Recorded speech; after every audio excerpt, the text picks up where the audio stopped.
Hi friends, welcome back to Sri Vijayalakshmi channel.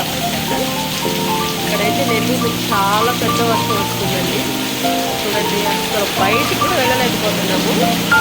పిల్లలు కూడా స్కూల్కి వెళ్ళలేదు. పాపం ఎక్కడ వాళ్ళు అక్కడే ఉన్నారు. పనికి వెళ్ళే వాళ్ళు అలా ఉంటారు కదా. చూడండి వర్షం ఎలా వస్తుందో చూపిస్తాను.